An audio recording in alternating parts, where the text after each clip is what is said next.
नमस्ते, मैं हूं आपके साथ शिवानी पांडे। आप देख रहे हैं देश का नंबर 1 हिंदी न्यूज चैनल। घड़ी इशारा कर रही है 9 बजे रात का। वक्त सौभाग्य की एक बात का। सौभाग्य की एक बात में त्रिपुरा और नागालैंड में बीजेपी ने बहुमत के साथ सत्ता में वापसी की। इजराइल में प्रधानमंत्री नेतन्याहू के खिलाफ विद्रोह क्यों भड़का? ईरान में जहर देने की साजिश के बाद लड़कियों के स्कूल पर जहरीली गैस से हमला किया गया। और कंगाल पाकिस्तान की सरकार ने लोगों के लिए बिजली भी महंगी कर दी। तो त्रिपुरा में बीजेपी एक बार फिर सरकार बनाने में कामयाब हो गई है। बीजेपी ने अकेले ही बहुमत का आंकड़ा पार कर लिया है। जीत के साथ ही पूर्वोत्तर में बीजेपी के नेताओं ने जश्न मनाना शुरू कर दिया और बीजेपी के दफ्तरों पर ढोल बजने लगे। त्रिपुरा के सीएम मानिक साहा और पूर्व सीएम बिप्लब देव समेत बीजेपी के कई बड़े नेता एक दूसरे को मिठाइयां खिलाते हुए दिखने लगे। त्रिपुरा की लड़ाई बीजेपी के लिए इस बार कठिन मानी जा रही थी। बीजेपी गठबंधन को त्रिपुरा में लेफ्ट और कांग्रेस के गठबंधन से चुनौती मिल रही थी, लेकिन नतीजों में लेफ्ट और कांग्रेस का गठबंधन कहीं टक्कर में नहीं दिखा। 60 सीटों की विधानसभा में बीजेपी गठबंधन को 33 सीटें मिली, जबकि लेफ्ट और कांग्रेस का गठबंधन केवल 14 सीटों पर सिमट गया। पहली बार चुनाव लड़ रही टिपरा मोथा पार्टी को 13 सीटों पर जीत मिली, जिसने सबको चौंका कर रख दिया।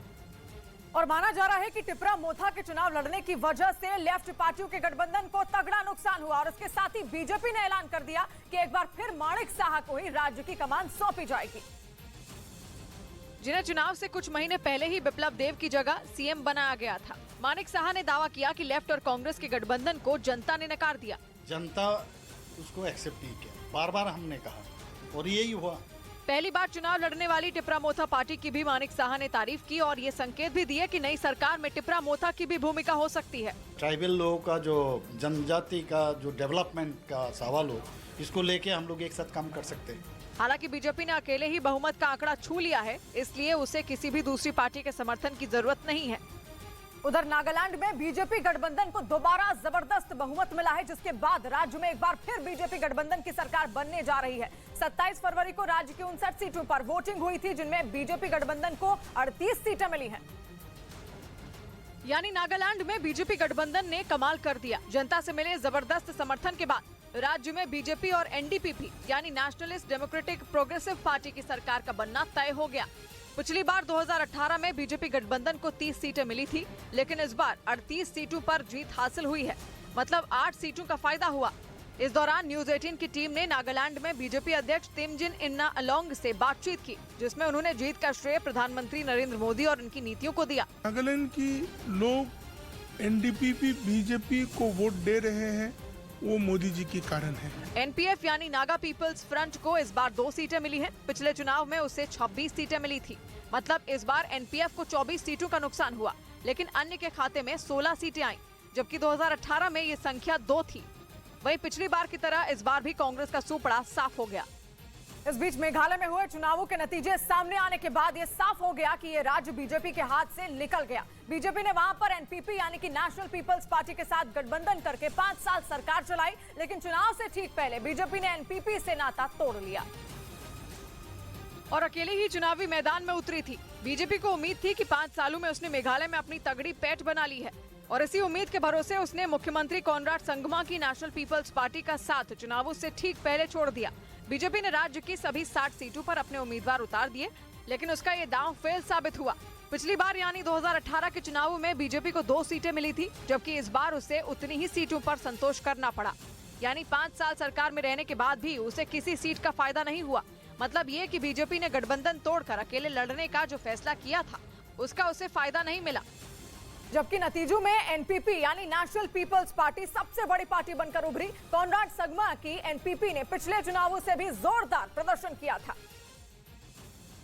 लेकिन इस बार तो उसने और भी शानदार जीत दर्ज की। हालांकि एनपीपी बहुमत के आंकड़े तक नहीं पहुंच पाई, लेकिन उसे पिछले चुनावों के मुकाबले जबरदस्त फायदा हुआ है। एनपीपी को इस बार 27 सीटों पर जीत मिली है, जो 2018 से 7 सीट ज्यादा है। जबकि 2018 में चुनावों के बाद एनपीपी से गठबंधन करने वाली बीजेपी ने इस बार अलग होकर चुनाव लड़ा था। हालांकि मेघालय के इस बार के नतीजे कांग्रेस के लिए बड़ा झटका साबित हुए। पिछली बार 21 सीटें जीतकर सबसे बड़ी पार्टी बनने वाली कांग्रेस इस बार सिर्फ 5 सीटों पर सिमट गई, यानी उसे कुल 16 सीटों का बड़ा नुकसान हुआ। जबकि इस बार के नतीजों में 20 सीटें जीतकर अन्य एनपीपी के बाद दूसरे नंबर पर रहे। मेघालय की 60 में 59 सीटों पर ही मतदान हुआ था। एक सीट पर उम्मीदवार की मौत के बाद वहां मतदान स्थगित कर दिया गया था। हालांकि नतीजे आने के बाद मेघालय में राजनीतिक हलचल तेज हो गई और अब वहां भी बीजेपी की सरकार बनती हुई दिख रही है, जिसकी जानकारी असम के सीएम हेमंत बिस्व शर्मा ने ट्वीट कर दी और बताया कि मेघालय के मुख्यमंत्री कॉनराड संगमा ने अमित शाह से बात कर और नई सरकार बनाने में उनसे मदद और आशीर्वाद मांगा। हेमंत बिस्व शर्मा ने अपने अगले ट्वीट में यह भी बताया कि बीजेपी के राष्ट्रीय अध्यक्ष जेपी नड्डा ने मेघालय में पार्टी को एनपीपी की सरकार बनाने के समर्थन करने की सलाह दी, जिसके बाद मेघालय में बीजेपी अध्यक्ष ने भी ट्वीट किया कि जेपी नड्डा का फोन आने के बाद उन्होंने कॉनराड संगमा से बात की और समर्थन देने के फैसले की जानकारी उनको दी।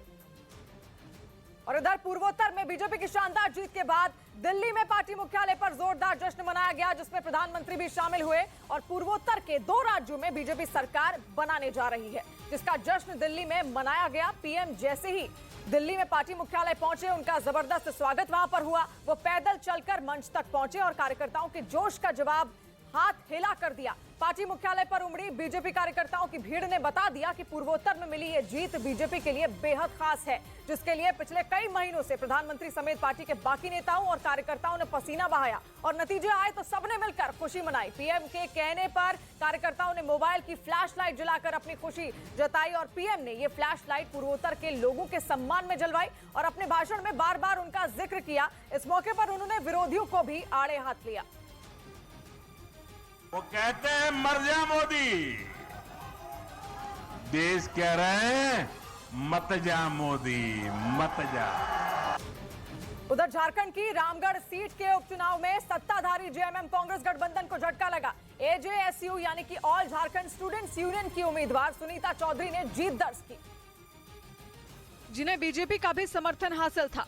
सुनीता चौधरी ने कांग्रेस उम्मीदवार को करीब 22,000 वोटों से हराया। ये घोटाले के आरोपों में घिरे हेमंत सोरेन के लिए भी बड़ा झटका है। चिंता मत कीजिए, ये बात कुछ नहीं है, ये सब धन बल का खेल है। सत्ता में आने के बाद उपचुनाव में जेएमएम कांग्रेस की ये पहली हार हुई। इससे पहले हुए 4 उपचुनावों में गठबंधन ने जीत दर्ज की थी।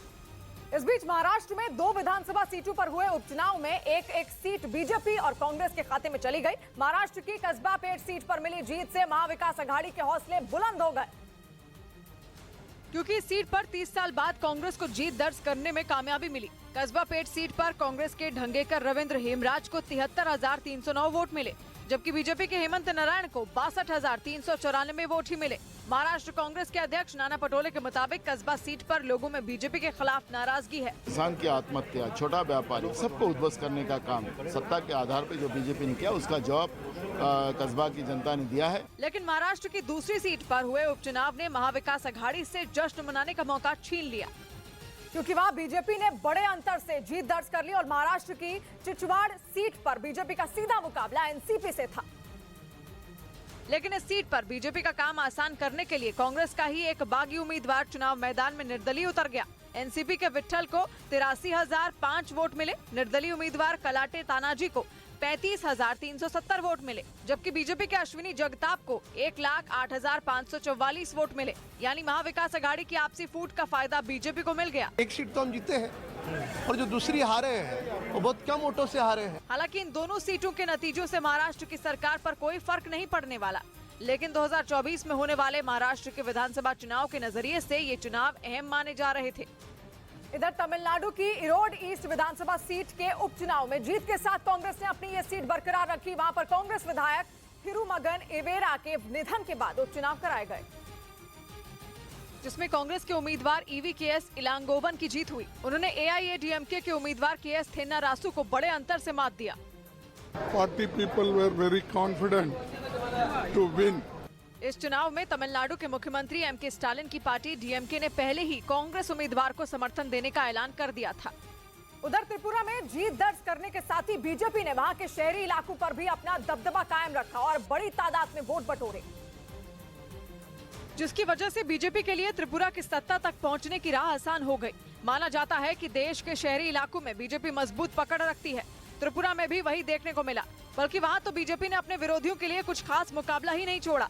त्रिपुरा की 60 विधानसभा सीटों में 20 सीटें शहरी इलाकों में पड़ती हैं। उन 20 सीटों में 13 सीटों को बीजेपी गठबंधन ने अपने पाले में कर लिया, जबकि लेफ्ट और कांग्रेस गठबंधन सिर्फ 6 सीटों पर सिमट गया और टिपरा मोथा पार्टी तो एक ही सीट जीत पाई।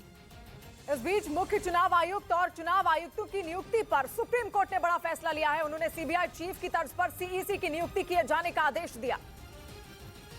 जबकि पहले सिर्फ केंद्र सरकार ही मुख्य चुनाव आयुक्त और चुनाव आयुक्तों की नियुक्ति करती थी, लेकिन सुप्रीम कोर्ट के आदेश के बाद अब सीबीआई चीफ की तरह उनकी नियुक्तियां होंगी। यानी अब प्रधानमंत्री, लोकसभा में नेता प्रतिपक्ष और सीजीआई की कमेटी मुख्य चुनाव आयुक्त और चुनाव आयुक्तों के नामों की सिफारिश राष्ट्रपति से करेगी, जिनकी नियुक्ति पर राष्ट्रपति मुहर लगाएंगे। उधर नागालैंड के पूर्वी हिस्से में भी बीजेपी गठबंधन ने कमाल कर दिया। बीजेपी गठबंधन ने इस इलाके में आने वाली 20 में 8 सीटों पर कब्जा कर लिया। ये वो इलाका है जहां पर ग्रेटर नागालैंड यानी कि नागालैंड से अलग होने की मांग उठ रही है। और राज्य के इस पूर्वी इलाके में भी बीजेपी गठबंधन को लोगों का जबरदस्त समर्थन हासिल हुआ।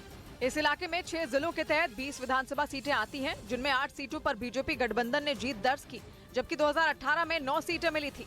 मतलब पूर्वी नागालैंड में बीजेपी गठबंधन को 1 सीट का नुकसान हुआ है। वहीं एनपीएफ यानी नागा पीपल्स फ्रंट को 9 सीटों का नुकसान उठाना पड़ा, क्योंकि इस बार उसके खाते में सिर्फ 1 सीट आई है। और हर बार की तरह इस बार भी कांग्रेस का यहाँ खाता नहीं खुला है। ये वो इलाका है जहाँ 2010 से अलग राज्य बनाने के लिए आंदोलन चल रहा है। विधानसभा चुनाव से ठीक पहले भी राज्य के पूर्वी हिस्से को अलग कर नया राज्य बनाने की मांग तेज हो गई थी। इस बीच त्रिपुरा में बीजेपी गठबंधन ने उन सीटों पर भी जीत का परचम लहराया जहां पर दलित समुदाय से जुड़े वोटर निर्णायक हैं। त्रिपुरा की 60 विधानसभा सीट में 12 सीटें ऐसी हैं जहां पर दलित समुदाय जीत हार का फैसला करता है। और पिछले विधानसभा चुनाव की तरह इस बार भी बीजेपी गठबंधन ने दलित समुदाय के वोटरों को अपने पाले में कर लिया। त्रिपुरा में 12 सीटों पर दलित समुदाय के वोटरों का दबदबा है, जिनमें बीजेपी गठबंधन ने 9 सीटों पर जीत हासिल की है। हालांकि 2018 में हुए विधानसभा चुनाव के मुकाबले बीजेपी गठबंधन को 1 सीट का नुकसान हुआ है। पिछली बार बीजेपी को 12 में 10 सीटें मिली थी।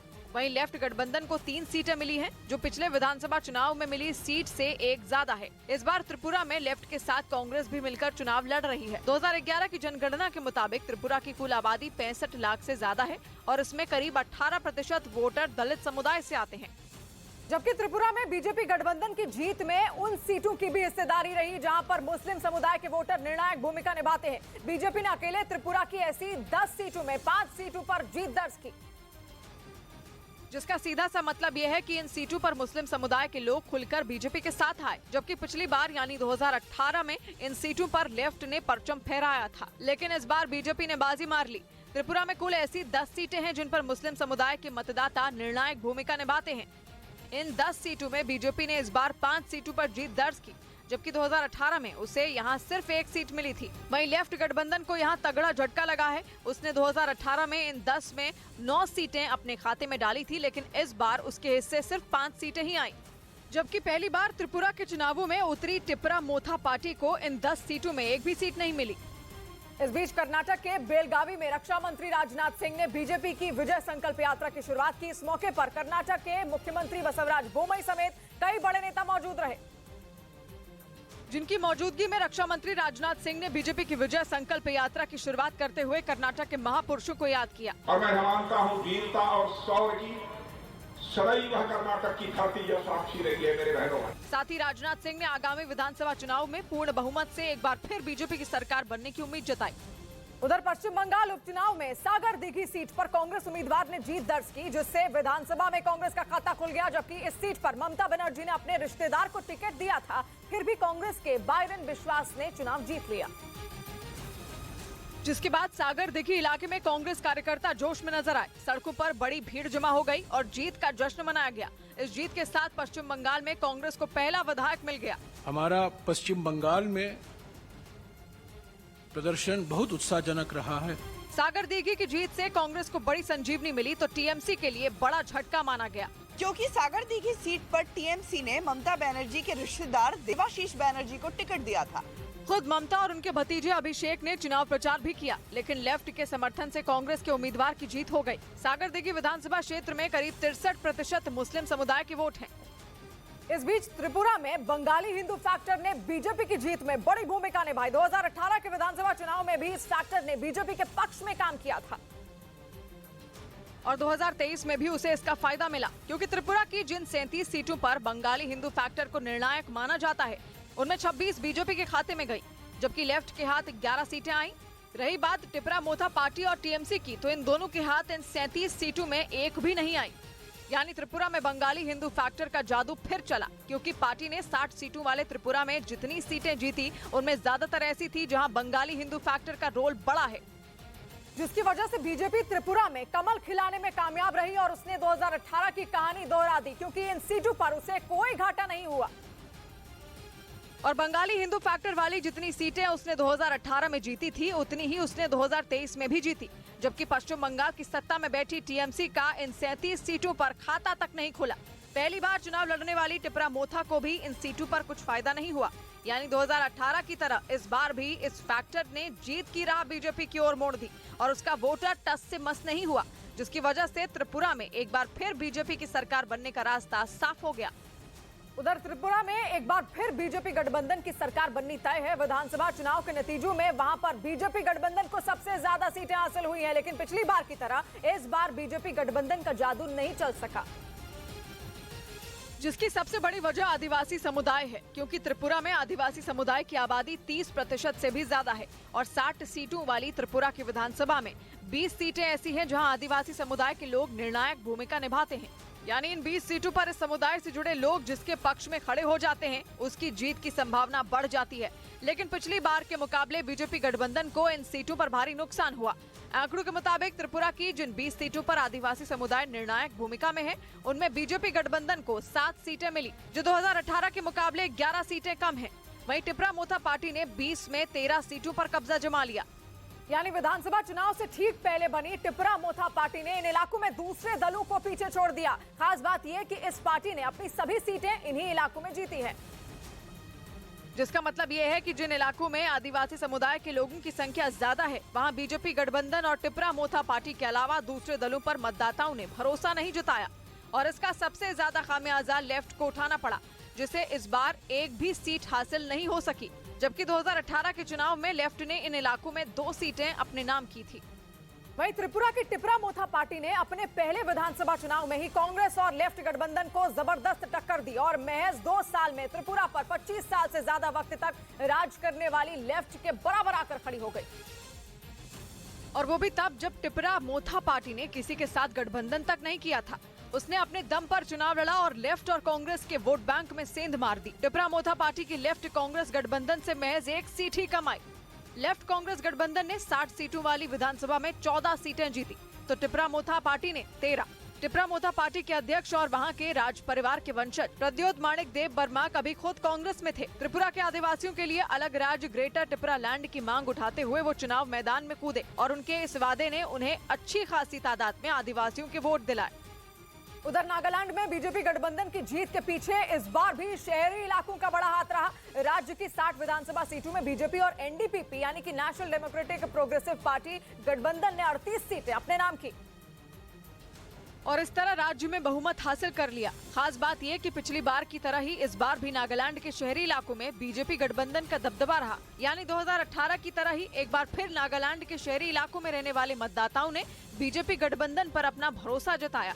राज्य में 8 विधानसभा सीटें शहरी इलाकों में आती हैं, जिनमें बीजेपी गठबंधन को इस बार 8 में 4 सीटें मिली। यानी 2018 के मुकाबले बीजेपी गठबंधन को 1 सीट का फायदा हो गया। पिछली बार के चुनावों में बीजेपी गठबंधन ने शहरी इलाकों की 3 सीटें अपने नाम की थी, वहीं अन्य के खाते में इस बार 3 सीटें आईं।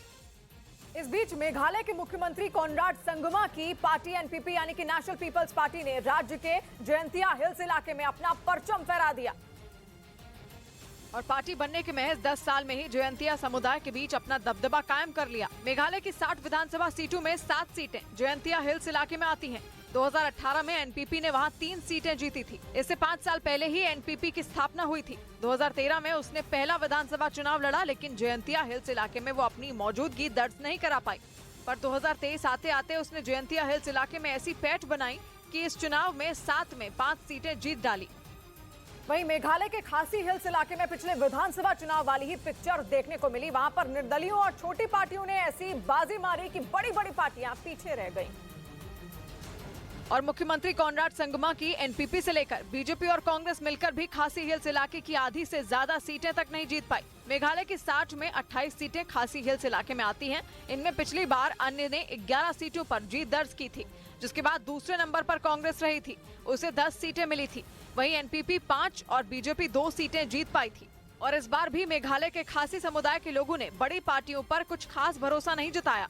इस बार वहां एनपीपी को 4, कांग्रेस को 4, बीजेपी को 2 और टीएमसी को सिर्फ 1 सीट मिली, जबकि वहां अन्य 28 में 17 सीटें ले गए।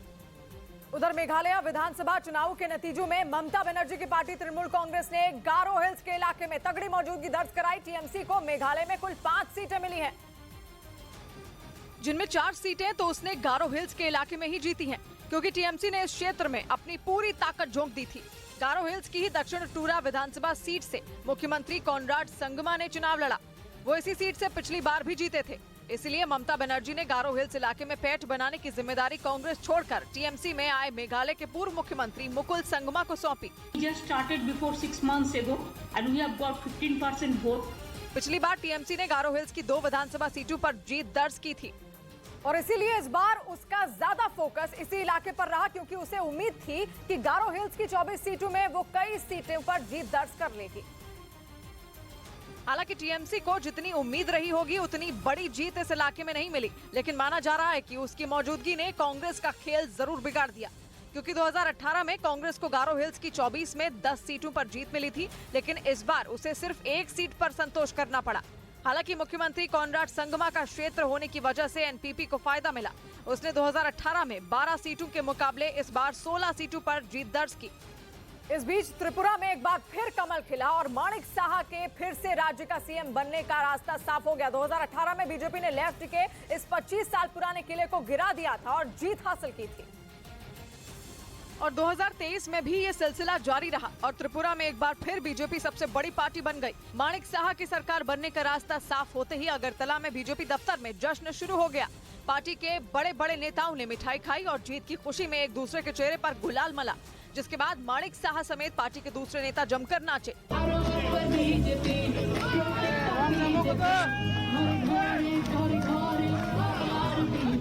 त्रिपुरा में बीजेपी की सत्ता वापसी की सबसे बड़ी वजह प्रधानमंत्री को माना जा रहा है। खुद माणिक साहा ने उन्हें जीत की खुशखबरी मिलते ही बधाई दी। प्रधानमंत्री नरेंद्र मोदी जी, उनको मैं बधाई देना चाहता हूं, उनको धन्यवाद देना चाहता हूं। इस बार चुनाव में बीजेपी ने त्रिपुरा में डबल इंजन की सरकार के काम को जनता के सामने पेश किया और प्रधानमंत्री सबसे बड़ा फैक्टर बन गए, क्योंकि उन्होंने चुनाव प्रचार में पूरी ताकत झोंकी। पीएम ने एक दिन में 2-2 रैलियां की और बीजेपी के त्रिपुरा की 60 में 33 सीटें जीतने की सबसे बड़ी वजह बन गए। बीजेपी की जीत की एक बड़ी वजह लेफ्ट और कांग्रेस का गठबंधन फेल होना भी माना गया, क्योंकि कांग्रेस ने 60 में जिन 13 सीटों पर अपने उम्मीदवार उतारे उनमें केवल 3 ही जीत पाए। लेफ्ट की हालत तो और ज्यादा खराब हो गई, क्योंकि उसके राज्य की जिन 46 सीटों पर उम्मीदवार उतारे उनमें केवल 11 पर ही गठबंधन जीता और 2018 की तुलना में लेफ्ट को 4 सीटों का नुकसान हुआ। यानी सियासी दुश्मनी के बावजूद लेफ्ट और कांग्रेस के मिलकर चुनाव लड़ने की ट्रिक फेल हो गई और उन्होंने जिन मंसूबों के साथ गठबंधन किया था उन पर पानी फिर गया, क्योंकि उनके साथ मिलकर चुनाव लड़ने से उनकी सीटें बीजेपी से आधी रह गईं और बीजेपी को फायदा हो गया। उसके फायदे की एक और वजह टीएमसी और टिपरा मोथा पार्टी भी बने, क्योंकि माना जा रहा है कि इन दोनों पार्टियों ने लेफ्ट और कांग्रेस के गठबंधन को नुकसान पहुंचाया और उनके वोट काटे। यानी बीजेपी के विरोधियों ने बीजेपी के नहीं बल्कि आपस में ही एक दूसरे के वोट काटे। नतीजा ये हुआ कि बीजेपी के वोटर इधर उधर नहीं भागे और उसने बहुमत का आंकड़ा पार कर लिया। हालांकि पहली बार चुनाव लड़ने वाली टिपरा मोथा पार्टी ने चौंकाने वाले प्रदर्शन करते हुए 13 सीटें जीत ली, लेकिन माना जा रहा है कि उसके खाते में आई सीटें बीजेपी की नहीं बल्कि लेफ्ट और कांग्रेस की थी। रही बात टीएमसी की, तो वो तो एक भी सीट नहीं जीत पाई। यानी टिपरा मोथा पार्टी और टीएमसी का जादू नहीं चलना भी बीजेपी की विजय की वजह बन गया। जीत का एक और कारण बिप्लब देव को हटाकर माणिक साहा को त्रिपुरा का सीएम बनाना भी माना जा रहा है, क्योंकि पार्टी ने लोगों में जगह बना रही एंटी इनकम्बेंसी को पहचाना और 4 साल बाद बिप्लब देव को हटा दिया। जानकार मानते हैं कि ब्रू शरणार्थियों की समस्या को सुलझाकर भी बीजेपी ने जीत का रास्ता बनाया, क्योंकि 35,000 ब्रू शरणार्थियों को त्रिपुरा में बसाया गया और चुनाव के पहले उन्हें वोटर लिस्ट में भी शामिल कर लिया गया। यानी त्रिपुरा में सत्ता वापसी के लिए बीजेपी ने जो दांव चला सब सही साबित हुआ। रही सही कसर बिखरे विपक्ष ने पूरी कर दी, जिसने अलग अलग लड़कर एक दूसरे को ही नुकसान पहुंचाया और बीजेपी को फिर से सत्ता मिल गई।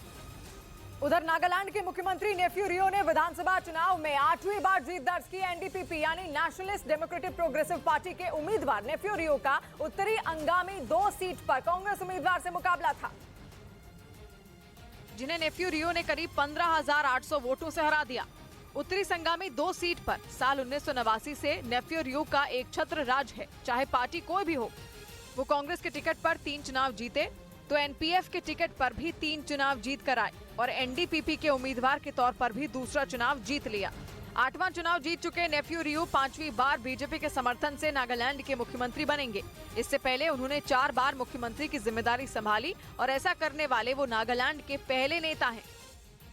इस बीच नागालैंड में 60 साल बाद इतिहास रच गया। पहली बार विधानसभा चुनाव में महिलाओं ने बाजी मारी, वो भी एक नहीं 2 महिलाओं ने चुनाव में जीत दर्ज की और इस बार कुल 4 महिलाओं को टिकट मिला था, जिनमें सत्ताधारी एनडीपीपी की 2 महिला उम्मीदवारों ने जीत दर्ज की। पहला नाम है हेकानी जखालू का, जो दीमापुर सीट से जीती, तो दूसरा नाम है सलहोतु ओनुओ, जो पश्चिमी अंगामी सीट से जीती। दोनों महिलाओं ने इतिहास रच दिया क्योंकि 1963 में राज्य बनने के बाद नागालैंड विधानसभा में पहली बार महिला विधायक बैठेंगी। नागालैंड में महिला वोटरों की संख्या पुरुषों के मुकाबले ज्यादा है, लेकिन इससे पहले कभी भी किसी महिला ने विधानसभा चुनाव नहीं जीता था। उधर पूर्वोत्तर के तीनों राज्यों में कांग्रेस का बुरा हाल रहा और कहीं उसे 5 सीट मिली तो कहीं पर एक भी नहीं मिली। नौबत यह आ गई कि 3 राज्यों की सीटें मिला दें तो भी कांग्रेस दहाई का आंकड़ा नहीं छू पाई। और गुजरात के बाद पूर्वोत्तर में भी कांग्रेस का फ्लॉप शो जारी रहा क्योंकि त्रिपुरा में कांग्रेस को 3, मेघालय में 5 और नागालैंड में एक भी सीट नहीं मिली। लेकिन हैरानी तो तब हुई जब पार्टी का केंद्रीय नेतृत्व ही इस हार को गंभीरता से लेता नजर नहीं आया। खरगे ने पूर्वोत्तर के राज्यों के चुनाव को छोटे राज्यों का चुनाव कहकर सारी गंभीरता ही खत्म कर दी। It is nothing to do with small states elections. लेकिन पार्टी के कुछ नेताओं ने माना कि पूर्वोत्तर के चुनाव को कांग्रेस ने हल्के में लिया। जो गंभीरता से हमें चुनाव लेना चाहिए था, शायद हम लोगों ने उस तरीके से नहीं लिया। यानी कांग्रेस अपना नुकसान खुद कर रही है, जबकि बीजेपी ने पूर्वोत्तर में जीत के लिए पूरा जोर लगा दिया और 3 में 2 राज्यों में जीत हासिल की। खुद प्रधानमंत्री की अगुवाई में बीजेपी के बड़े नेताओं ने प्रचार किया और त्रिपुरा, नागालैंड और मेघालय में धुआंधार रैलियां की, जबकि कांग्रेस के बड़े चेहरे केवल नाम के लिए वहां पहुंचे क्योंकि राहुल गांधी ने मेघालय में सिर्फ 1 रैली की, जबकि खरगे भी 1 बार ही प्रचार करने गए, जिसकी वजह कांग्रेस ने भारत जोड़ो यात्रा को बताया। लेकिन कांग्रेस नेताओं के बयान से लगा कि कांग्रेस ने पूर्वोत्तर में हुए चुनावों को गंभीरता से नहीं लिया क्योंकि वो त्रिपुरा, मेघालय और नागालैंड से ज्यादा मध्य प्रदेश, राजस्थान और छत्तीसगढ़ पर बात कर रहे थे। मतलब कांग्रेस की फजीहत किसी विरोधी ने नहीं बल्कि उसकी अपनी नीतियां करवा रही हैं और उसकी तैयारी अगर इसी तरह रही तो 2024 की लड़ाई कांग्रेस के लिए मुश्किल हो जाएगी। इधर अदानी हिंडनबर्ग रिसर्च मामले में सुप्रीम कोर्ट ने 6 सदस्यों की जांच कमेटी का गठन कर दिया, जिसकी अध्यक्षता सुप्रीम कोर्ट के रिटायर्ड जज एएन सप्रे करेंगे, जिन्हें 2 महीने में इस मामले की जांच रिपोर्ट सुप्रीम कोर्ट में सौंपनी होगी। जांच टीम में रिटायर्ड जज एएम सप्रे के अलावा बॉम्बे हाईकोर्ट के रिटायर्ड जज जेपी देवधर, एसबीआई के चेयरमैन रहे ओपी भट्ट, इन्फोसिस के को फाउंडर नंदन नीलेकणी, बैंकर केवी कामत और वकील सोमशेखरन सुंदरेशन शामिल हैं। यही नहीं, पहले से जांच में जुटे सेबी को भी अपनी रिपोर्ट सुप्रीम कोर्ट में दाखिल करनी होगी। वहीं गौतम अदानी ने ट्वीट कर सुप्रीम कोर्ट के इस फैसले का स्वागत किया। उधर पुतिन से बार बार मिल रही परमाणु जंग की धमकियों के बीच अमेरिका का सबसे खतरनाक विमान यूरोप पहुंच गया। ये विमान इतना खतरनाक है कि पूरी दुनिया अमेरिका के इस हवाई जहाज को डूम्सडे प्लेन के नाम से जानती है। डूम्सडे मतलब प्रलय का दिन, यानी वो दिन जब दुनिया खत्म हो जाएगी। और खौफ भर देने वाले इसी नाम से जाना जाने वाला अमेरिका का प्लेन यूरोप पहुंच गया। वो तब जब यूक्रेन की जंग के 1 साल पूरे हो चुके हैं और पुतिन यूक्रेन पर अब तक के सबसे बड़े हमले की तैयारी कर रहे हैं। डर इस बात का भी है कि वो कहीं गुस्से में परमाणु बम का बटन ही न दबा दें, क्योंकि कुछ दिनों पहले उन्होंने अमेरिका के साथ परमाणु हथियारों पर किए गए एक समझौते को भी तोड़ दिया था। और तभी से इस बात की आशंका बढ़ गई कि पुतिन के दिमाग में कहीं परमाणु हमले का प्लान तो तैयार नहीं हो रहा। कहा जा रहा है कि इसी खतरे से निपटने के लिए अमेरिका ने डूम्सडे प्लेन को यूरोप भेज दिया, जो न केवल परमाणु हमले के हालात से निपटने में सक्षम है बल्कि उसकी मदद से दुनिया के किसी भी कोने में बैठकर अमेरिका परमाणु हमले का आदेश दे सकता है। अमेरिका का ये E-6B मर्क्यूरी प्लेन एक कमांड सेंटर की तरह काम करता है और इस विमान का कम्युनिकेशन सिस्टम इतना तगड़ा है कि इसके जरिए दुनिया के किसी भी कोने में तैनात अमेरिका की फौज से संपर्क किया जा सकता है। यानी जरूरत पड़ने पर तुरंत परमाणु हमले का भी आदेश दिया जा सकता है। इसके साथ ही इससे भेजा गया संदेश पानी के अंदर मौजूद परमाणु पनडुब्बियों और इंटरकॉन्टिनेंटल बैलिस्टिक मिसाइलों तक भी आसानी से पहुंच सकता है। मतलब ये कि अमेरिका के इस विनाशक E-6B मर्क्यूरी विमान का दिखना प्रलय के आने के संकेत जैसा ही है। और अब अमेरिका सेना ने इस विमान के यूरोप के देश आइसलैंड पहुंचने की तस्वीर सोशल मीडिया पर पोस्ट की और कहा जा रहा है कि ऐसा करके अमेरिका ने पुतिन को बड़ी चेतावनी दी है। अमेरिका ने यह साफ कर दिया कि उसने पुतिन की परमाणु धमकी का जवाब देने की ठान ली है और यानी अगर पुतिन ने परमाणु हमले की तरफ एक कदम भी बढ़ाया तो रूस का विनाश तय हो जाएगा। क्योंकि ऐसा होते ही अमेरिका का ये डूम्सडे प्लेन भी परमाणु हमले का संदेश भेज देगा, जिसके बाद अमेरिका की परमाणु मिसाइलें रूस को निशाना बनाने में जरा भी वक्त नहीं लगाएंगी। जबकि पुतिन चाहकर भी E-6B मर्क्यूरी प्लेन का कुछ भी नहीं बिगाड़ पाएंगे, क्योंकि परमाणु हमले का भी उस पर कोई असर नहीं पड़ता। परमाणु विस्फोट तक अमेरिका के इस शक्तिशाली विमान का बाल बांका नहीं कर सकता। मतलब ये कि परमाणु हमले के हालात में भी इसके अंदर बैठकर काम किया जा सकता है। इसके साथ ही ये अमेरिकी विमान बेहद तेज भी है। E-6B मर्क्यूरी 900 किलोमीटर प्रति घंटे की रफ्तार से उड़ सकता है, जिसे अब अमेरिका ने रूस के सिर पर लाकर बिठा दिया है। हालांकि अमेरिकी सेना के मुताबिक उसका ये खतरनाक विमान एक मिलिट्री ड्रिल में हिस्सा लेने यूरोप पहुंचा है, लेकिन माना जा रहा है कि अमेरिका ने इसके जरिए पुतिन की जुबान पर ताला लगाने की कोशिश की है, ताकि वो बार बार अमेरिका और यूरोप के देशों को मिटा देने की धमकी ना दें। इसके साथ ही अमेरिका ने उन्हें ये चेतावनी भी दे दी कि अगर रूस की मिसाइलों ने उसकी तरफ रुख भी किया तो रूस ही आग में झुलस जाएगा। हालांकि अमेरिका के इस कदम के बाद दुनिया की चिंता और बढ़ गई है, क्योंकि इस बात का डर बढ़ गया है कि पुतिन ने गुस्से में कोई वार किया तो अमेरिका पलटवार करेगा और फिर पूरी दुनिया को विश्व युद्ध जैसा विनाश देखना पड़ जाएगा। इधर चित्रकूट की जेल में मुख्तार अंसारी के बेटे अब्बास अंसारी की अवैध तरीके से उनकी पत्नी से मुलाकात के मामले में पुलिस ने बड़ी कार्रवाई की। पुलिस ने इस मामले में उस वक्त के जेल अधीक्षक अशोक कुमार और डिप्टी जेलर संतोष कुमार को हिरासत में ले लिया और पूछताछ के बाद दोनों की गिरफ्तारी भी हो सकती है। इन दोनों पर आरोप है कि इन्होंने जेल में बंद अब्बास अंसारी की उनकी पत्नी से अवैध तरीके से मुलाकात करवाने में मदद की। जो उनके विरुद्ध साक्ष्य संकलन है उस पे कार्रवाई की जा रही है और इस मामले के सामने आने के बाद अब्बास अंसारी को चित्रकूट की जेल से कासगंज की जेल में शिफ्ट कर दिया गया था। इस बीच पाकिस्तान की शहबाज सरकार ने एक ऐसा फैसला लिया जिससे वहां की बेहाल जनता को महंगाई का और तेज करंट लग सकता है। पाकिस्तान सरकार IMF के सामने घुटने टेकते हुए वहां पर बिजली और महंगी करने जा रही है, जिसकी मार पहले से ही भूख और तंगहाली से जूझ रही जनता पर पड़नी तय है, क्योंकि पाकिस्तान की जनता की जेब पूरी तरह खाली हो चुकी है। वहाँ महंगाई की वजह से लोगों को जरूरी सामान के लिए ज्यादा पैसे खर्च करने पड़ रहे हैं, जबकि बेरोजगारी ने कोड़ में खास का काम किया। ऐसे में शहबाज शरीफ अपनी ही जनता को बिजली का करंट लगाकर मारने पर तुल गए हैं। पाकिस्तान की मीडिया के मुताबिक शहबाज सरकार ने बिजली पर 3.5 पाकिस्तानी रुपए प्रति यूनिट का सरचार्ज लगा दिया है। मतलब ये कि वहाँ की जनता को अब बिजली की हर यूनिट पर 3.5 पाकिस्तानी रुपए ज्यादा देने होंगे, क्योंकि ऐसा करके ही उसे IMF से कर्ज मिल सकता है। हालांकि पाकिस्तान में बिजली पर ये सरचार्ज जुलाई के महीने से लागू होगा, लेकिन अगर ऐसा हो गया तो सबसे बड़ी मार कराची के लोगों पर ही पड़ेगी, क्योंकि पाकिस्तान की सरकार कराची में पहले ही बिजली के दाम बढ़ा चुकी है, जबकि उसने अप्रैल और मई के महीने में 6 पाकिस्तानी रुपए प्रति यूनिट की दर से फिर बढ़ोतरी का फैसला किया है। यानी इतनी बड़ी बढ़ोतरी के बाद कराची के लोगों को सरचार्ज भी चुकाना पड़ेगा। इस बीच वहां के सिंध प्रांत में एक अनोखा प्रदर्शन देखने को मिला। वहां दूल्हा दुल्हन के साथ सड़क से गुजर रही बारात ने शहबाज सरकार के खिलाफ नारे लगाए। गैस मांगो, बिजली मांगी। जनता के इसी गुस्से को देखते हुए IMF से पिटा पाकिस्तान अमेरिका की शरण में पहुंच गया। पाकिस्तान के वित्त मंत्री ने अमेरिका के उप वित्त मंत्री से फोन पर बात की, जिसमें उन्होंने शर्तें पूरी करने का हवाला देते हुए IMF को समझाने की गुहार लगाई। इधर रेप के आरोपी और भगोड़े नित्यानंद को संयुक्त राष्ट्र से बड़ा झटका लगा। कुछ दिन पहले नित्यानंद के काल्पनिक देश यूनाइटेड स्टेट्स ऑफ कैलासा का एक दल संयुक्त राष्ट्र पहुंचा था, जिसके बाद नित्यानंद की तरफ से प्रोपेगेंडा किया गया कि उसकी काल्पनिक देश को संयुक्त राष्ट्र की मान्यता मिल गई। हालांकि संयुक्त राष्ट्र ने बताया कि उस मंच तक पहुंचने के लिए नित्यानंद के दल ने एक NGO के नेटवर्क का इस्तेमाल किया। इसके बाद संयुक्त राष्ट्र ने साफ किया कि उस मंच से नित्यानंद की प्रतिनिधि की तरफ से जो भी बयान दिया गया उस पर जरा भी विचार नहीं किया जाएगा।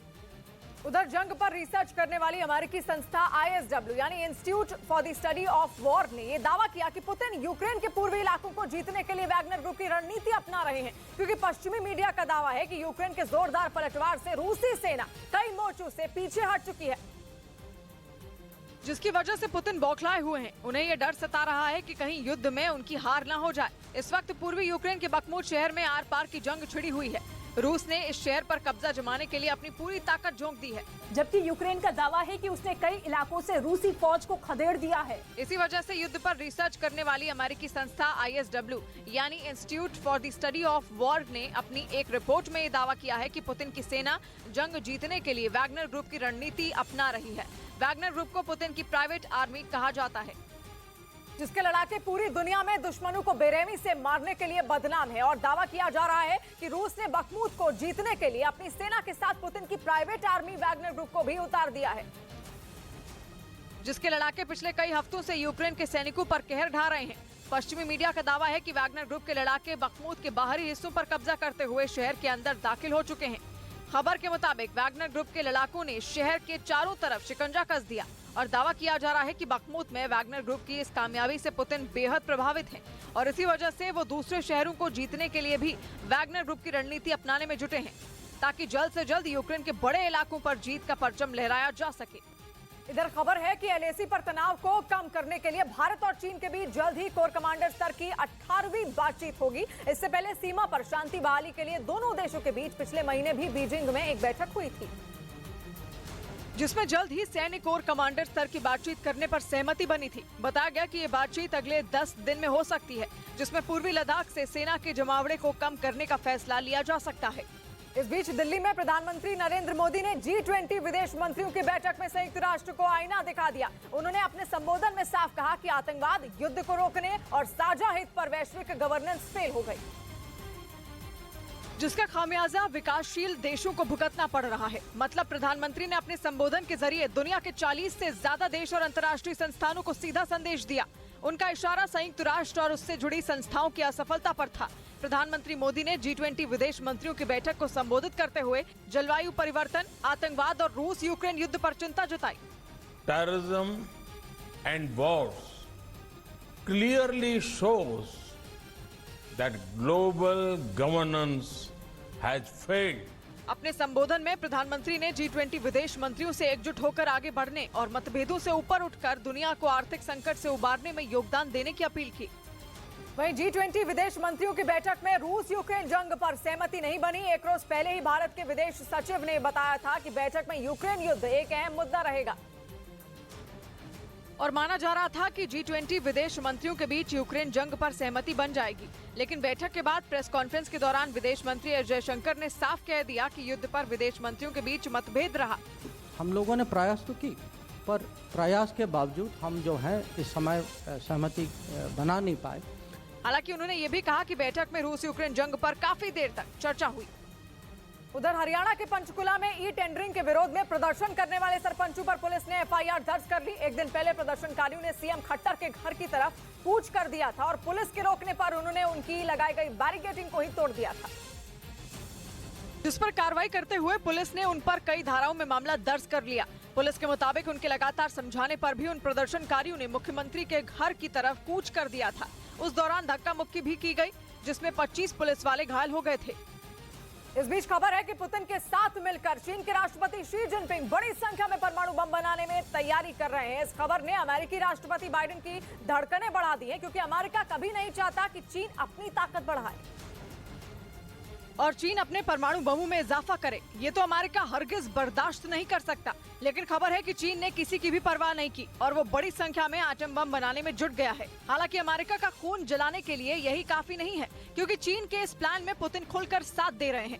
यानी पुतिन के साथ मिलकर शी जिनपिंग ने महाविनाश की ऐसी योजना बनाई है जिससे अमेरिका भी थर थर कांपेगा। अमेरिकी खुफिया एजेंसियों के मुताबिक रूस ने बड़ी मात्रा में न्यूक्लियर फ्यूल चीन को दिया है। कहा जा रहा है कि ताइवान के उत्तरी तट से 220 किलोमीटर दूर एक द्वीप पर बड़ी संख्या में न्यूक्लियर फ्यूल की सप्लाई की गई है और ये मामला पिछले साल दिसंबर का है, जिसकी जानकारी अब सामने आई है। खबर है कि जिस द्वीप पर न्यूक्लियर फ्यूल भेजा गया वहां पर चीन का परमाणु रिएक्टर है और अमेरिकी खुफिया एजेंसियों के मुताबिक चीन अब वहां हथियारों में इस्तेमाल होने वाले प्लूटोनियम का उत्पादन शुरू कर देगा, जिसकी मदद से चीन अगले 12 साल में अपने परमाणु हथियारों के जखीरे को 4 गुना बढ़ा देगा।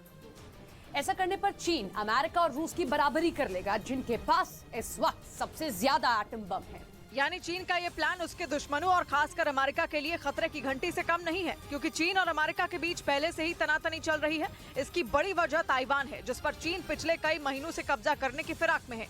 लेकिन अमेरिका खुलकर ताइवान के साथ खड़ा हो गया और उसने साफ कर दिया कि अगर चीन ने उस पर हमला किया तो उसे अमेरिका से भी भिड़ना होगा। और ये मामला पिछले साल दिसंबर का है, जिसकी जानकारी अब सामने आई है और खबर है कि जिस द्वीप पर न्यूक्लियर फ्यूल भेजा गया वहां पर चीन का परमाणु रिएक्टर है। जिसके बाद से ही माना जा रहा है कि कभी भी अमेरिका और चीन के बीच जंग छिड़ सकती है। इसी वजह से शी जिनपिंग अपनी ताकत बढ़ाने में जुटे हैं, क्योंकि उनके पास अमेरिका से काफी कम परमाणु हथियार हैं। ऐसे में चीन का साथ देने के लिए अमेरिका के सबसे बड़े दुश्मन पुतिन सामने आ गए और उन्होंने चीन के इस प्लान को कामयाब बनाने के लिए पूरा साथ देने का भरोसा दे दिया। हाल ही में पुतिन अमेरिका के साथ वो परमाणु संधि भी तोड़ चुके हैं, जिसके तहत ये तय हुआ था कि अमेरिका और रूस अब अपने परमाणु बमों की संख्या नहीं बढ़ाएंगे। ऐसे में अमेरिका को चिंता इस बात की भी है कि चीन के साथ साथ रूस भी अपने आटम बमों की संख्या न बढ़ा ले। इधर उत्तर प्रदेश के हाथरस गैंगरेप मामले में SC/ST कोर्ट ने 3 आरोपियों को बरी कर दिया, जबकि संदीप नाम के एक आरोपी को हत्या का दोषी पाया और उसे SC/ST एक्ट के तहत दोषी करार दे दिया। कोर्ट ने उसे उम्र कैद की सजा सुनाई और उस पर 50,000 रुपए का जुर्माना भी लगाया। वहीं कोर्ट के इस फैसले से लड़की का परिवार असंतुष्ट नजर आया। हम हाईकोर्ट में अपील करेंगे। इन चारों लड़कों पर आरोप था कि इन्होंने साल 2020 में हाथरस में एक लड़की के साथ गैंगरेप किया था, जिसकी इलाज के दौरान मौत हो गई थी। उधर यूरेशियन टाइम्स नाम की वेबसाइट ने दावा किया कि रूस की वायुसेना अनुभवी पायलटों की कमी से जूझ रही है। हालांकि इसके लिए भी रूस की सेना को भी जिम्मेदार बताया गया, क्योंकि दावा है कि रूस की सेना ने जंग के दौरान अपने ही कई हेलीकॉप्टर और लड़ाकू विमान ढेर कर दिए। यूरेशियन टाइम्स की रिपोर्ट के मुताबिक जंग के शुरुआती दौर में रूस की वायुसेना ने अपने लड़ाकू विमानों से सेंसर कवर हटाए ही नहीं, जिसकी वजह से उसके एयर डिफेंस सिस्टम अपने ही विमानों की पहचान नहीं कर पाए और दुश्मन समझकर अपने ही विमानों पर हमला कर दिया। यूरेशियन टाइम्स की रिपोर्ट के मुताबिक जब जंग शुरू हुई थी तब रूस के पास पूरी तरह से प्रशिक्षित पायलटों की संख्या करीब 100 थी, लेकिन दावा है कि रूस अब पायलटों की कमी को पूरा करने के लिए जंग में कम प्रशिक्षित पायलटों को उतारने को मजबूर हो गया है। इस बीच उत्तराखंड के उत्तरकाशी में उस वक्त हड़कंप मच गया जब वहां पर बन रही सबसे लंबी सुरंग के अंदर अचानक जमीन खिसक गई, जिससे वहां काम कर रहे मजदूर दहशत में आ गए। सुरंग में जमीन खिसकते ही वहां अफरा तफरी मच गई। एक मजदूर तो अपनी जान बचाने के लिए क्रेन से ही कूद गया, जिसका एक वीडियो भी सामने आया, जिसमें सुरंग के अंदर तेजी से मलबा गिरता हुआ दिखाई दिया। उधर पश्चिमी मीडिया ने दावा किया कि यूक्रेन की सेना को घुटनों पर लाने के लिए पुतिन चीन से लगातार ताकतवर ड्रोन ZT-180 खरीद सकते हैं। 20 फरवरी को अमेरिका ने यह आरोप लगाया था कि ईरान की तरह चीन भी रूस को हथियारों की सप्लाई कर सकता है। और अब पश्चिमी मीडिया की इस रिपोर्ट ने यूक्रेन समेत अमेरिका और नेटो देशों की चिंता बढ़ा दी, क्योंकि अगर ये रिपोर्ट सही हुई तो फिर विश्व युद्ध से दुनिया को कोई नहीं बचा सकता, जिसका मतलब होगा दुनिया की तबाही और बर्बादी। यूक्रेन जंग में पहले दिन से ही अमेरिका समेत नेटो के कई देश ज़ेलेंस्की के साथ खड़े हैं, लेकिन रूस के साथ वो देश हैं जिनकी अमेरिका से जरा सी भी नहीं बनती। उनमें ईरान, उत्तर कोरिया और बेलारूस जैसे देश शामिल हैं, लेकिन अब रूस के खेमे में चीन भी आ गया है। हालांकि शी जिनपिंग यूक्रेन जंग में रूस का समर्थन पहले ही कर चुके हैं, लेकिन उन्होंने रूस को हथियारों की सप्लाई नहीं की थी। लेकिन अब दावा किया जा रहा है कि अमेरिका को सबक सिखाने के लिए चीन रूस को अपने हथियारों से भी मदद करेगा, क्योंकि ताइवान के मुद्दे पर चीन और अमेरिका में पिछले साल अगस्त से ही ठनी हुई है और कई बार तो दोनों के बीच जंग जैसे हालात तक बन चुके हैं। असल में चीन ताइवान को अपनी जागीर समझता है और उस पर कब्जा करने की फिराक में है, लेकिन अमेरिका ताइवान के आगे ढाल बनकर खड़ा है। इसी बात से चीन अमेरिका से बुरी तरह चिढ़ा हुआ है। पश्चिमी मीडिया का दावा है कि अमेरिका को मात देने के लिए चीन अब रूस को अपने हथियारों से मदद करेगा, ताकि अमेरिका के हथियारों से लैस यूक्रेन के सैनिकों को धूल चटाई जा सके। पश्चिमी मीडिया के मुताबिक चीन रूस को अपना ताकतवर ड्रोन ZT-180 देने की तैयारी कर चुका है। खबर यह भी है कि रूस ने चीन के साथ 100 ड्रोन खरीदने का करार भी कर लिया है और 1 महीने बाद यानी अप्रैल से चीन के ड्रोन की सप्लाई भी शुरू हो जाएगी। पश्चिमी मीडिया का दावा है कि चीन का ये ड्रोन ईरान के ड्रोन शाहिद 136 की तरह ही एक आत्मघाती ड्रोन है। यानी चीन का ZT-180 न सिर्फ आसमान से मिसाइलें और बमों की बारिश करेगा, बल्कि टारगेट पर खुद ही एक बम की तरह फट भी जाएगा।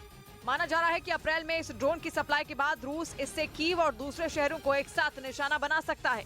ZT-180 ड्रोन की खासियत ये है कि ये ड्रोन एक बार में 10 घंटे तक उड़ान भर सकता है।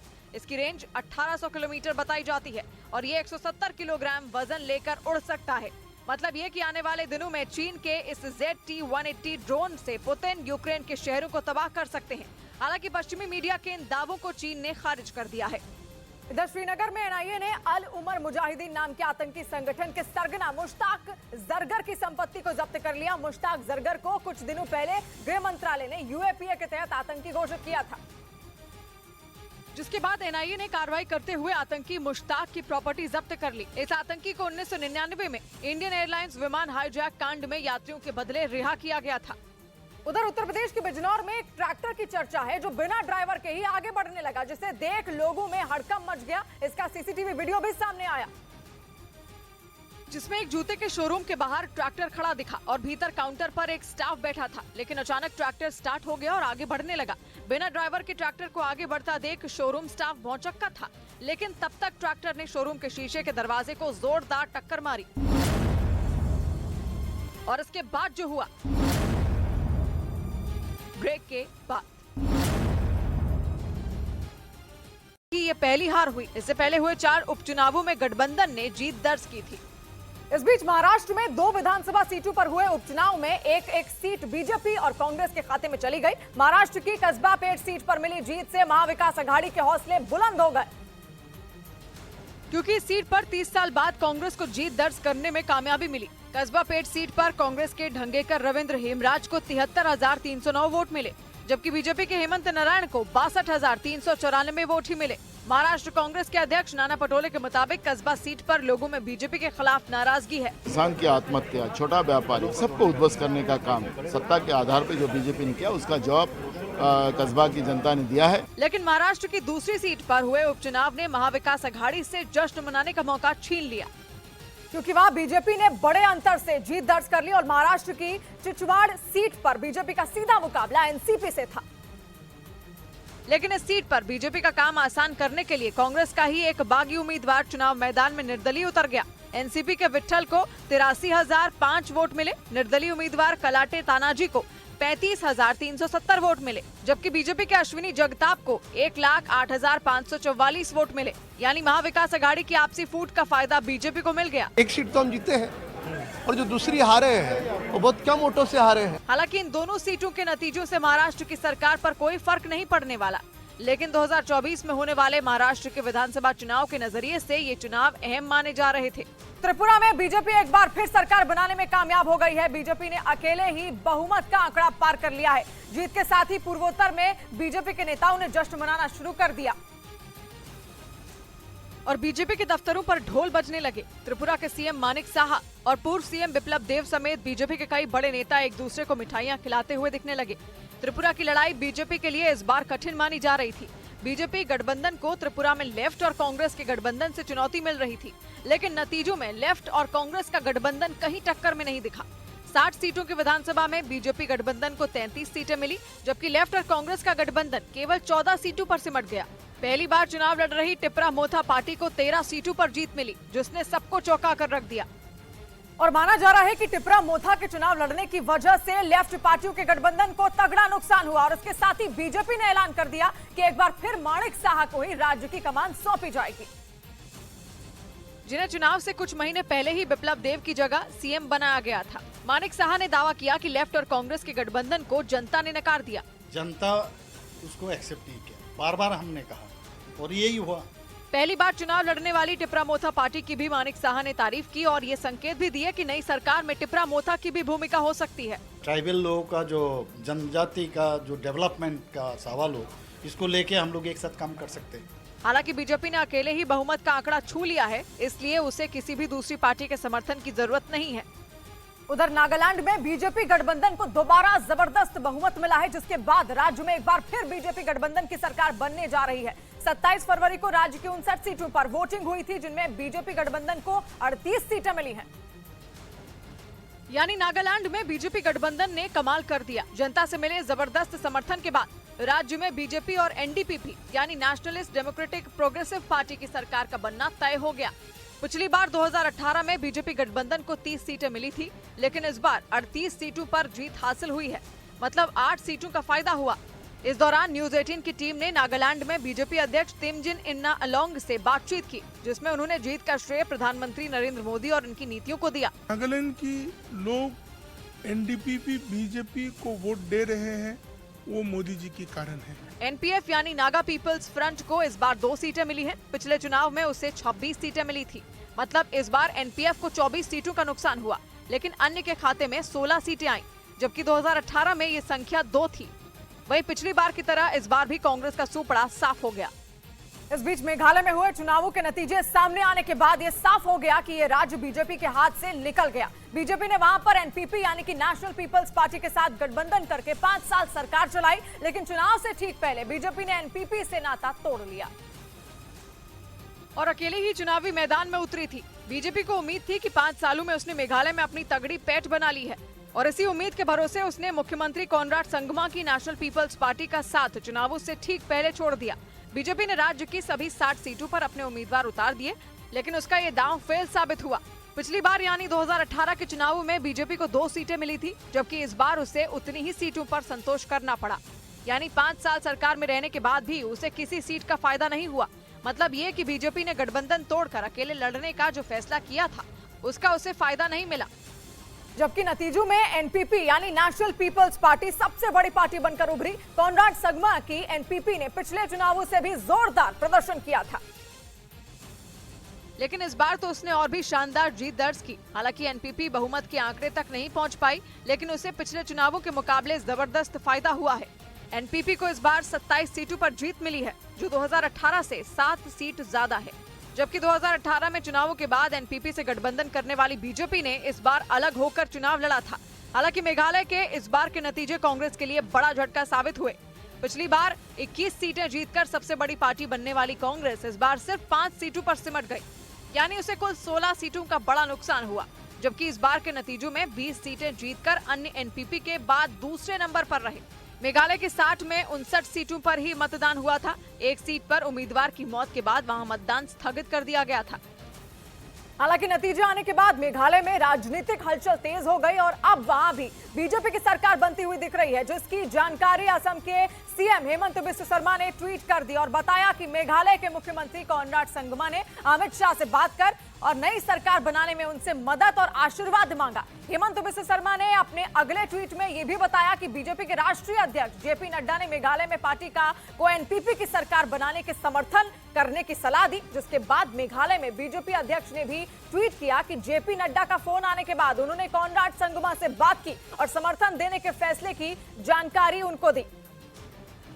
और इधर पूर्वोत्तर में बीजेपी की शानदार जीत के बाद दिल्ली में पार्टी मुख्यालय पर जोरदार जश्न मनाया गया, जिसमें प्रधानमंत्री भी शामिल हुए और पूर्वोत्तर के 2 राज्यों में बीजेपी सरकार बनाने जा रही है, जिसका जश्न दिल्ली में मनाया गया। पीएम जैसे ही दिल्ली में पार्टी मुख्यालय पहुंचे, उनका जबरदस्त स्वागत वहां पर हुआ। वो पैदल चलकर मंच तक पहुंचे और कार्यकर्ताओं के जोश का जवाब हाथ हिला कर दिया। पार्टी मुख्यालय पर उमड़ी बीजेपी कार्यकर्ताओं की भीड़ ने बता दिया कि पूर्वोत्तर में मिली ये जीत बीजेपी के लिए बेहद खास है, जिसके लिए पिछले कई महीनों से प्रधानमंत्री समेत पार्टी के बाकी नेताओं और कार्यकर्ताओं ने पसीना बहाया और नतीजे आए तो सबने मिलकर खुशी मनाई। पीएम के कहने पर कार्यकर्ताओं ने मोबाइल की फ्लैश लाइट जलाकर अपनी खुशी जताई और पीएम ने ये फ्लैश लाइट पूर्वोत्तर के लोगों के सम्मान में जलवाई और अपने भाषण में बार बार उनका जिक्र किया। इस मौके पर उन्होंने विरोधियों को भी आड़े हाथ लिया।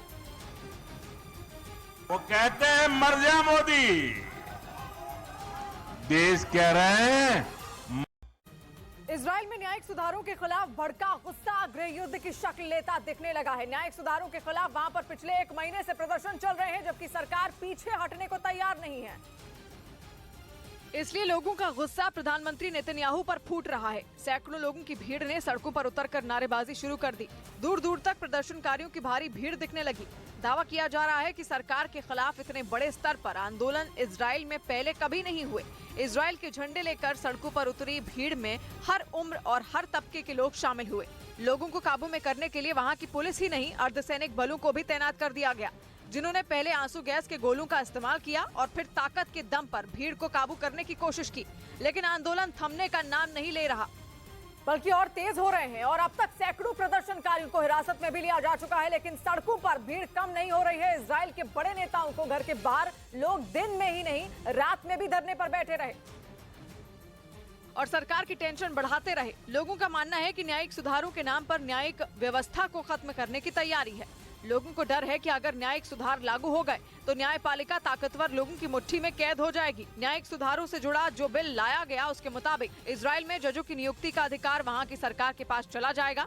लोगों का मानना है कि इससे पूरी न्याय व्यवस्था ही सरकार की मुट्ठी में कैद हो जाएगी और वहां की सुप्रीम कोर्ट वही करेगी जो सरकार उनसे करवाना चाहेगी। ऊपर से दावा ये भी है कि न्यायपालिका के किसी भी आदेश को पलटने का अधिकार भी वहां की संसद को मिल जाएगा। इसीलिए न्यायिक सुधारों के लिए नेतन्याहू लोगों के निशाने पर हैं। आरोप लग रहे हैं कि नेतन्याहू सारी शक्तियों को अपनी मुट्ठी में कैद करने की कोशिश कर रहे हैं। उधर उत्तर प्रदेश के बिजनौर में एक ट्रैक्टर की चर्चा है जो बिना ड्राइवर के ही आगे बढ़ने लगा, जिसे देख लोगों में हड़कंप मच गया। इसका सीसीटीवी वीडियो भी सामने आया, जिसमें एक जूते के शोरूम के बाहर ट्रैक्टर खड़ा दिखा और भीतर काउंटर पर एक स्टाफ बैठा था, लेकिन अचानक ट्रैक्टर स्टार्ट हो गया और आगे बढ़ने लगा। बिना ड्राइवर के ट्रैक्टर को आगे बढ़ता देख शोरूम स्टाफ भौचक्का था, लेकिन तब तक ट्रैक्टर ने शोरूम के शीशे के दरवाजे को जोरदार टक्कर मारी।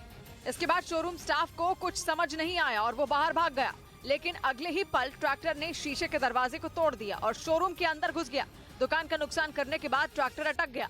इसके बाद कोई ब्रेक लगाने लगा तो किसी ने स्टीयरिंग पर बैठकर इंजन को बंद किया, तब जाकर इस ट्रैक्टर के कोहराम पर ब्रेक लग पाई। इधर अभिनेत्री सुष्मिता सेन के एक पोस्ट ने लोगों को हैरान कर दिया, जिसमें उन्होंने बताया कि कुछ दिनों पहले उन्हें दिल का दौरा पड़ा था। हालांकि अब उनकी सेहत ठीक है। उन्होंने सोशल मीडिया पर अपने पिता के साथ एक तस्वीर शेयर करते हुए बताया कि उन्हें कुछ दिनों पहले दिल का दौरा पड़ा था। उन्होंने ये भी बताया कि उनकी तबीयत अब बेहतर है और उनका फिलहाल इलाज जारी है। इस बीच बर्फीला तूफान अमेरिका का पीछा छोड़ने को तैयार नहीं और सबसे बुरा हाल वहां के पश्चिम में बसे कैलिफोर्निया राज्य का है, जहां पर दुकानों में खाने पीने का सामान ही खत्म होने लगा है। बल्कि अब तो वहां पर कुछ लोगों की मौत होने की भी खबर है और डरावनी बात ये कि ये आंकड़ा बढ़ सकता है, क्योंकि कैलिफोर्निया के कुछ इलाकों में बर्फ का 7 फीट तक ऊंचा ऐसा पहाड़ खड़ा है कि रेस्क्यू टीम को वहां पहुंचने में 1 हफ्ता लग जाएगा। इसलिए लोग जान हथेली पर रखकर ही बर्फ से भरी सड़कों पर जैसे तैसे गाड़ी चलाते दिखे। बताया गया कि बर्फ के भार से अब मकानों की छतें भी टूटने को हैं और अगर छतें टूटी तो घरों में ही कब्रिस्तान बन जाएंगे, क्योंकि बाहर इतनी बर्फ जमा है कि लोग घरों से निकल ही नहीं सकते। वहीं कैलिफोर्निया के बगल में ही एरिजोना राज्य से आई तस्वीरों में लोग बर्फबारी के बीच खुद ही बर्फ का ढेर हटाते दिखे, लेकिन वो एक जगह से बर्फ हटाते तो दूसरी जगह बर्फ का पहाड़ खड़ा हो जाता। कैलिफोर्निया के पड़ोसी राज्य नेवाडा का हाल भी उसके जैसे ही नजर आया, वहाँ भी जबरदस्त बर्फबारी होती दिखी।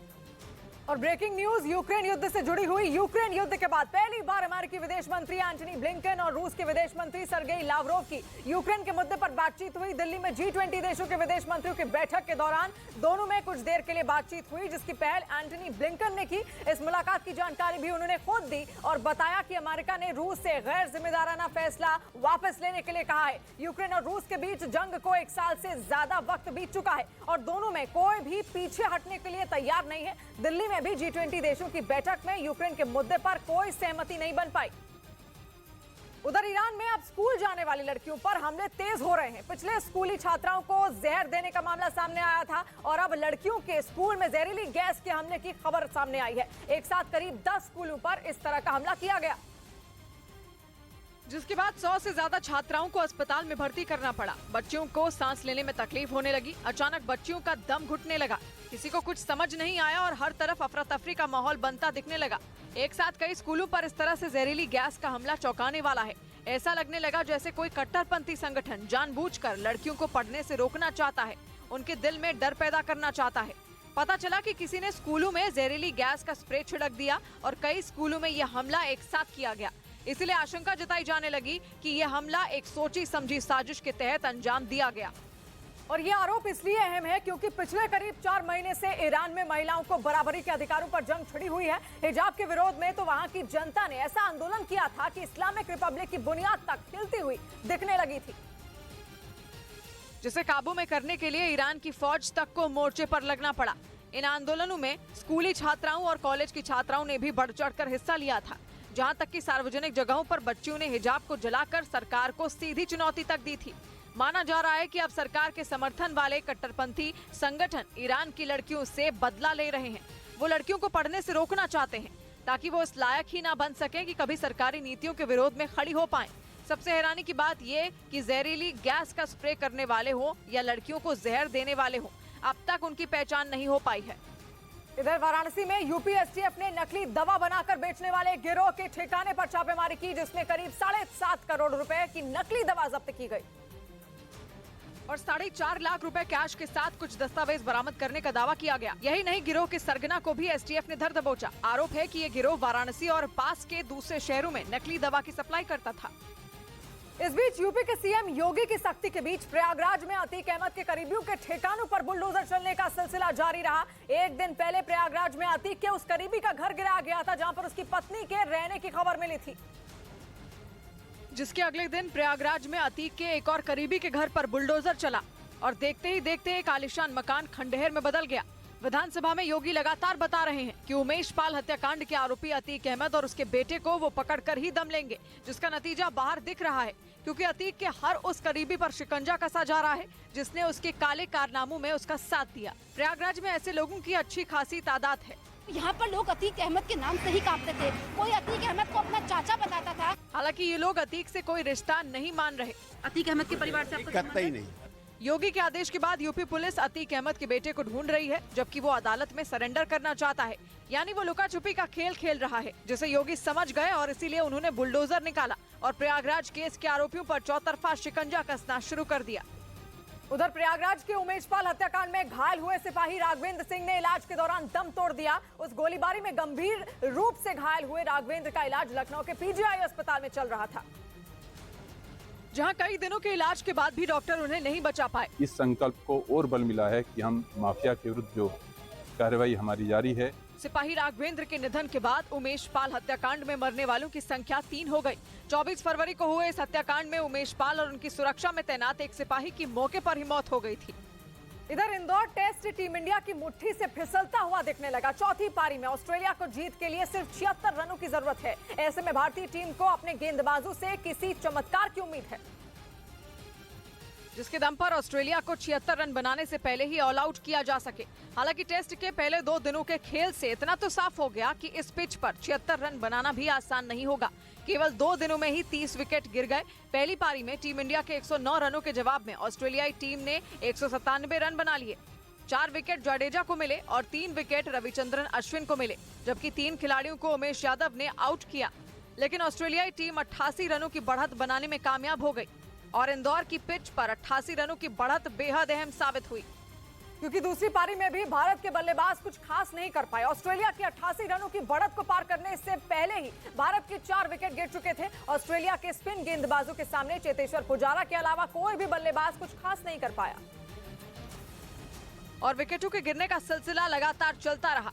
रोहित शर्मा, शुभमन गिल, विराट कोहली, श्रेयस अय्यर या रविंद्र जडेजा जब तक विकेट को या गेंदबाजों को समझ पाते, उससे पहले ही उनका पेविलियन का टिकट कट गया। लेकिन चेतेश्वर पुजारा एक छोर पर डटे रहे और हर बल्लेबाज के साथ छोटी छोटी साझेदारी करते रहे।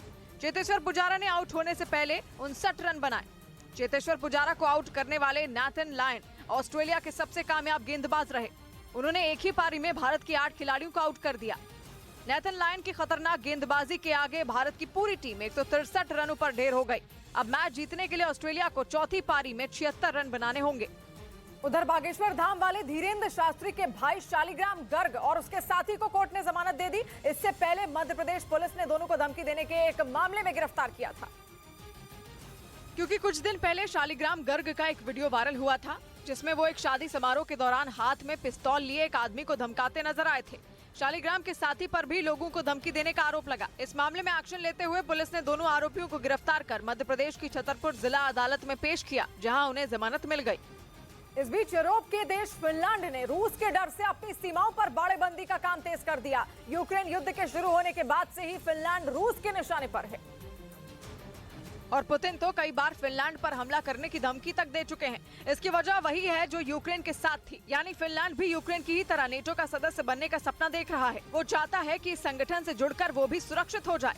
लेकिन फिनलैंड की इसी कोशिश ने पुतिन के गुस्से को भड़का दिया, क्योंकि फिनलैंड रूस का पड़ोसी देश है। ऐसे में अगर वो नाटो में शामिल हो जाता है तो इस संगठन से जुड़े देशों की सेनाएं रूस के बॉर्डर पर आकर खड़ी हो जाएंगी, जो पुतिन को किसी भी कीमत पर मंजूर नहीं है। और यूक्रेन के साथ जंग भी इसी मुद्दे पर शुरू हुई थी, क्योंकि पुतिन के लाख समझाने के बावजूद ज़ेलेंस्की ने नेटो में शामिल होने की अपनी जिद नहीं छोड़ी, जिसके बाद रूस ने यूक्रेन पर हमला कर दिया और पिछले 1 साल से ये युद्ध जारी है। जंग से तबाह हो चुके यूक्रेन का ये हाल देखकर फिनलैंड भी अब डरा हुआ है और इसीलिए उसने अपने बॉर्डर पर बाड़ेबंदी तेज कर दी। खबर है कि फिनलैंड 2 चरणों में अपनी सीमाओं को सुरक्षित करेगा। फिनलैंड और रूस के बीच 1300 किलोमीटर लंबा बॉर्डर है और पहले चरण में फिनलैंड 200 किलोमीटर की सीमा पर बाड़ेबंदी का काम पूरा करेगा, जबकि दूसरे चरण का काम 2025 तक पूरा होगा और इस पर $400 मिलियन यानी भारतीय रुपयों में करीब 3400 करोड़ का खर्च आएगा। फिनलैंड को यह भी डर है कि यूक्रेन युद्ध की वजह से रूस के कई नागरिक उसके देश में आकर न बस जाएं, क्योंकि अगर रूस के शरणार्थी फिनलैंड पहुंच गए तब रूस आगे चलकर कहीं उनका राजनीतिक इस्तेमाल करना शुरू न कर दे। इसीलिए वो अपनी सीमाओं पर बाड़ेबंदी कर रहा है। इधर राजस्थान के जोधपुर में बिजली बिल की वसूली करने पहुंचे कर्मचारियों के साथ मारपीट की गई, जिसके बाद पुलिस ने इस मामले में एफआईआर दर्ज की और 3 आरोपियों को गिरफ्तार कर लिया गया। आरोप है कि इन लोगों ने चेतावनी देने के बाद भी 2 साल से बिजली बिल नहीं चुकाया। ऐसे में बिजली विभाग की टीम जब बकायेदारों के कनेक्शन काटने पहुंची तो उनके साथ हाथापाई की गई। उधर रूस की एक अखबार का दावा है कि पुतिन जंग के बीच एक खुफिया ठिकाने पर कथित गर्लफ्रेंड अलीना कबाएवा के साथ वक्त बिता रहे हैं। इस अखबार के मुताबिक पुतिन वहां अलीना कबाएवा और उनके बच्चों के साथ मौजूद हैं, जो रूस की राजधानी मॉस्को से करीब 400 किलोमीटर उत्तर पश्चिम में मौजूद नोवगोरोड शहर में है। खबर है कि पुतिन वहां जिस आलीशान बंगले में अपनी कथित गर्लफ्रेंड अलीना कबाएवा और बच्चों के साथ वक्त बिता रहे हैं। पुतिन की मौजूदगी की वजह से वो पूरा इलाका रूसी सैनिकों से घिरा हुआ है। रूस की मशहूर जिम्नास्ट रही अलीना कबाएवा पुतिन के 2 बेटियों की मां है। हालांकि पुतिन ने कभी भी सार्वजनिक तौर पर अलीना के साथ अपने संबंधों को जाहिर नहीं किया, जबकि दोनों के बीच 2007 से ही रिश्ते होने का दावा किया जाता है। पश्चिमी मीडिया के मुताबिक अलीना कबाएवा पुतिन की वो गर्लफ्रेंड है जिसे वो सबसे ज्यादा प्यार करते हैं और 2013 में पत्नी से तलाक के बाद पुतिन को कई बार उनके साथ देखा जा चुका है।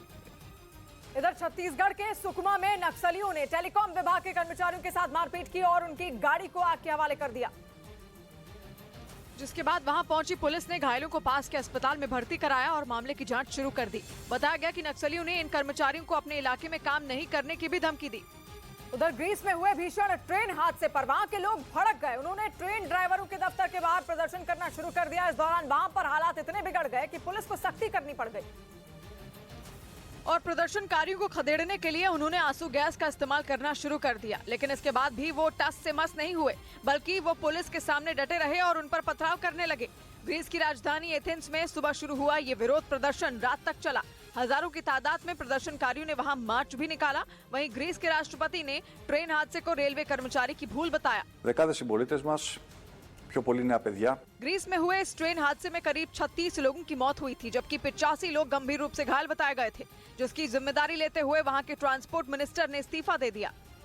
इधर बिहार के गोपालगंज में पुलिस ने अवैध शराब के ठिकानों पर छापेमारी की और बताया गया कि तस्करों ने गंडक नदी के पास रेत के अंदर और ड्रम में शराब को छिपा कर रखा था, जिससे प्रशासन ने डॉग स्क्वाड और ड्रोन की मदद से खोज निकाला। हालांकि शराब तस्करी के आरोपी मौके से फरार हो गए।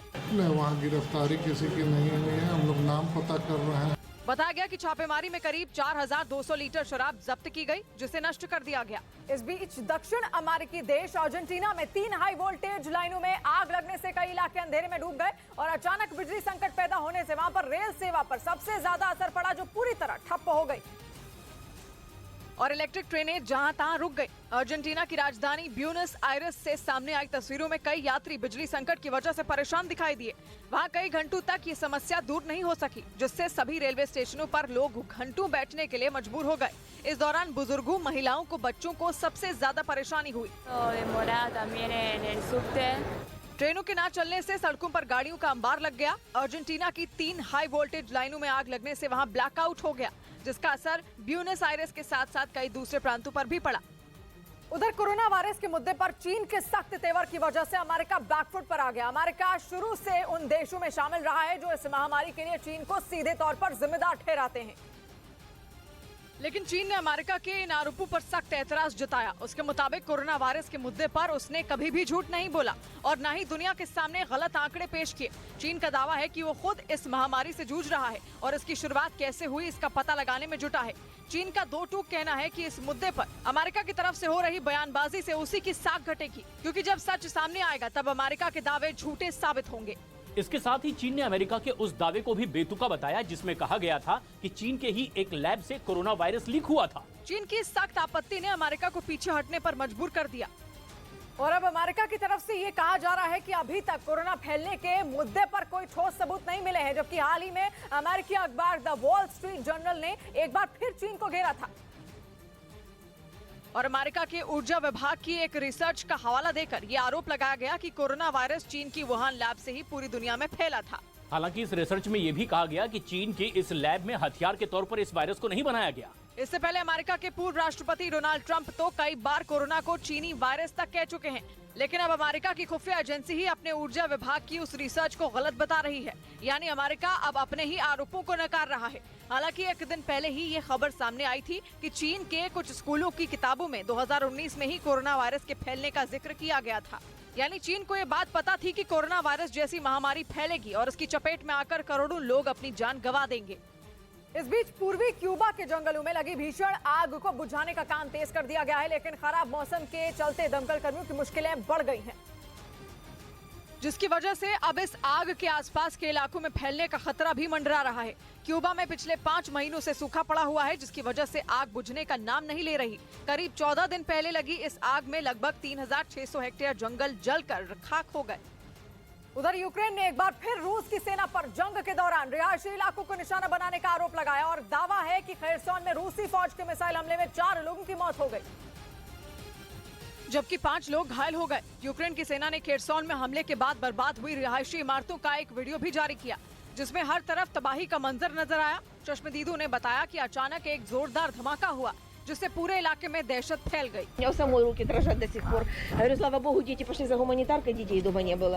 इस मिसाइल हमले में आसपास की इमारतों को नुकसान पहुंचा। विस्फोट की वजह से कई इमारतों की खिड़कियों के शीशे चकनाचूर हो गए। और ब्रेकिंग न्यूज, प्रयागराज की उमेश पाल हत्याकांड से जुड़ी हुई इलाहाबाद हाईकोर्ट से बाहुबली अतीक अहमद को एक और झटका लगा है। इलाहाबाद हाईकोर्ट ने अतीक अहमद के छोटे बेटे अली अहमद की जमानत याचिका नामंजूर कर दी। कोर्ट ने साफ कहा कि उसका नाम उमेश पाल हत्याकांड में आया है, इसलिए जमानत नहीं दी जा सकती। हाई कोर्ट ने जमानत नहीं देने के पीछे गवाहों की सुरक्षा का भी जिक्र किया। अतीक अहमद के बेटे अली अहमद और पर 3 आपराधिक मामले दर्ज हैं।